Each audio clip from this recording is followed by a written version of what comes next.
Hello everyone, मेरा नाम है प्रीति और स्वागत है आप सभी का मेरे YouTube channel Yashoda mentors academy में। तो आज हम एक्सरसाइज 8.1 का क्वेश्चन नंबर 5 स्टार्ट करेंगे। तो देखते हैं क्या है question number 5। Given that sec theta, okay, आपको क्वेश्चन में दिया है कि जो सेक थीटा है that is equal to 13/12, calculate all other trigonometric ratios. ठीक है, तो आपको गिवन में क्या दिया है, सेक थीटा की वैल्यू इट्स गिवन, इट्स 13/12। ठीक है, अब सेक थीटा होता क्या है, आइए लिख लेते हैं। ये आपको पता है, राइट है ना। तो यहाँ पर दिस इज साइन, पहला वाला जो वैल्यू है वो साइन का होता है, सेकेंड जो होता है b/h that is cos, and जो लास्ट वाला होता है p/b वो टैन का होता है, राइट। तो जो सेक थीटा होता है वो किसका उल्टा है, कॉस का, राइट। तो यहाँ से हमको जो सेक थीटा की वैल्यू जो मिलेगी वो क्या मिलेगी, h/b, है ना। सो जो सेक थीटा होता है वो होता है h/b।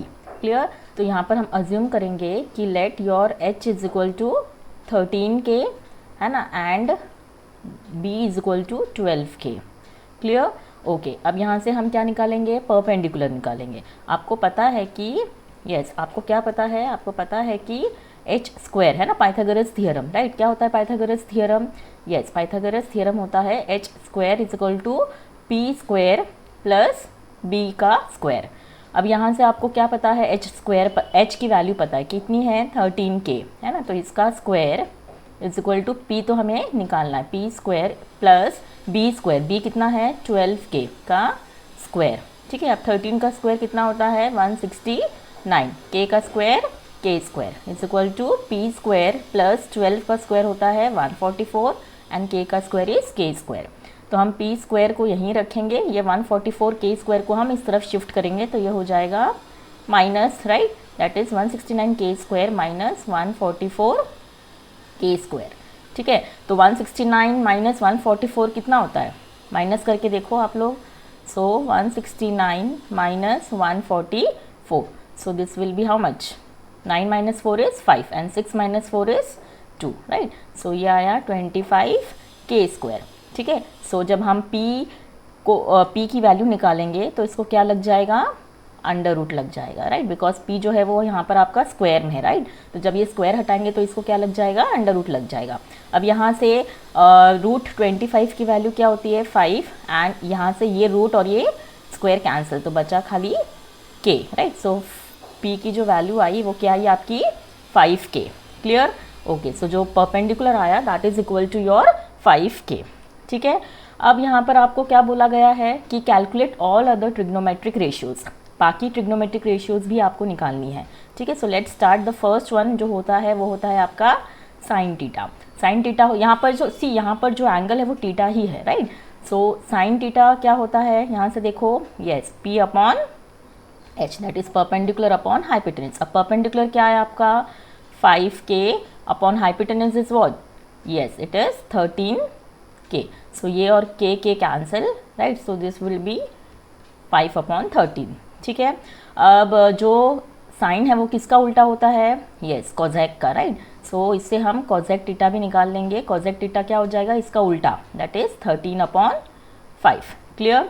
Okay, this was a second value, second ratio. Okay, third हम निकालते हैं कॉस का।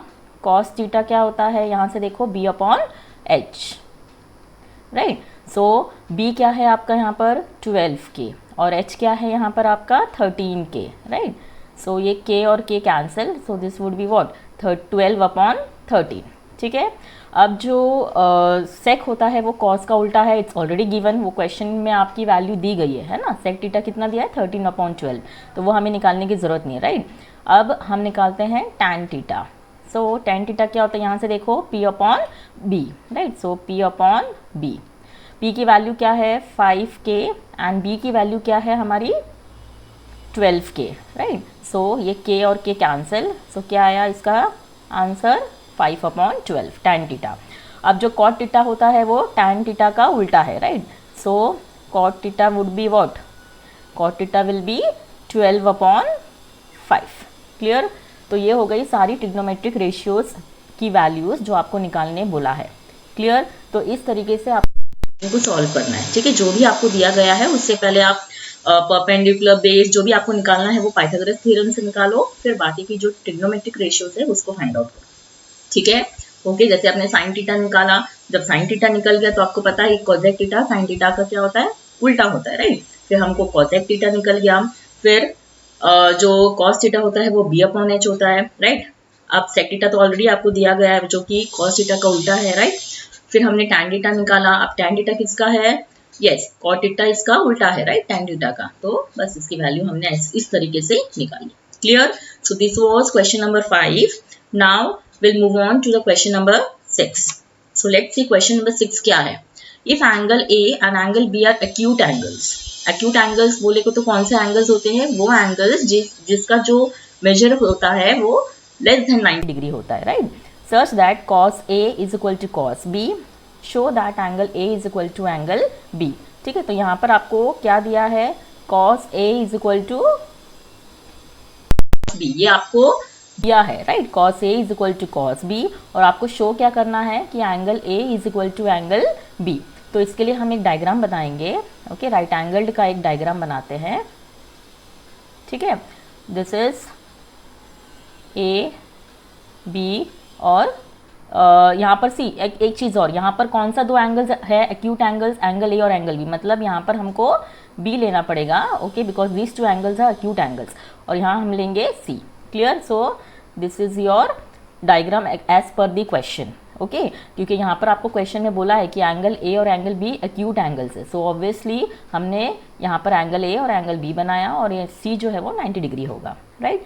और आपको क्वेश्चन में क्या दिया है, cos A is equal to cos B, मतलब यहाँ पर अगर मैं पहले cos A की वैल्यू फाइंड आउट करूँ, देखो एंगल क्या है A है ना, cos A में एंगल क्या है A है, तो cos होता क्या है आपको पता है कि P ये, राइट। तो यहाँ पर cos क्या होता है, ये वैल्यू होती है, राइट, B अपॉन H की, राइट। सो अगर मैं एंगल A की बात करूँ तो यहाँ पर जो बेस है वो क्या होगा, उससे उसका एडजेसेंट साइड है ना, मतलब एंगल A का जस्ट एडजेसेंट साइड कौन सी है, AC है, तो ये हो जाएगा AC अपॉन, और हाइपोटेनस तो क्या रहेगा, वही रहेगा AB, 90 डिग्री के जस्ट सामने वाली साइड, ओके।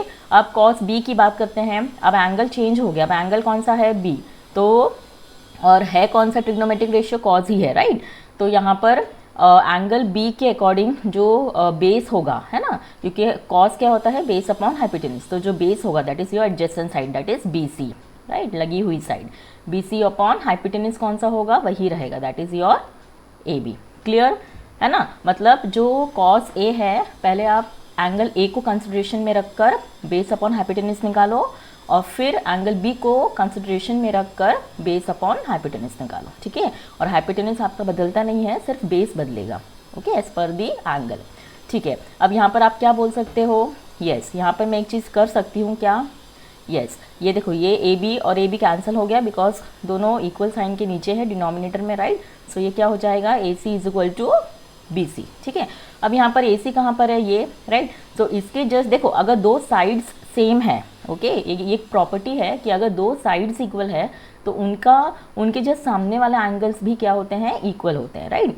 देखो AC ये है, AC के जस्ट सामने कौन सा एंगल है, B, so angle B will be equal to BC के सामने कौन सा एंगल है, एंगल A, क्लियर। और रीजन आप यहाँ क्या लिखोगे कि ये angles opposite, okay, angles opposite to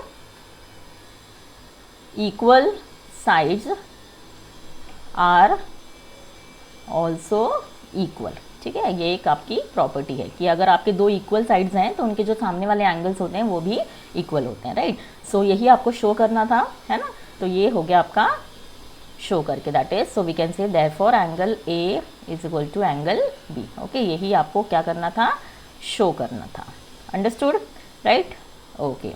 तो यहाँ पर आपको जो दिया गया है cos A और cos B, उससे हमने उनका ट्रिग्नोमेट्रिक रेशियोज निकाला, और फिर यहाँ पर ये जो AB और यहाँ इक्वल साइन के AB, ये दोनों कैंसिल हो गए, तो हमारे पास बचा AC is equal to BC, right. अब दो साइड्स अगर सेम मतलब इक्वल है तो उनके जो सामने वाले एंगल्स होते हैं वो भी क्या होते हैं, इक्वल होते हैं, right. So hence proved, clear हो गया ये question. Question number 6, I hope आपको क्वेश्चन 5 और क्वेश्चन 6 दोनों समझ में आया होगा, ओके। तो फॉर द नेक्स्ट क्वेश्चन आपको नेक्स्ट वीडियो के लिए वेट करना है, ओके। और मेक श्योर कि अगर आपने मेरा चैनल सब्सक्राइब नहीं किया है तो please subscribe my channel, okay. And so आप मिलते हैं नेक्स्ट वीडियो में। Till then bye bye.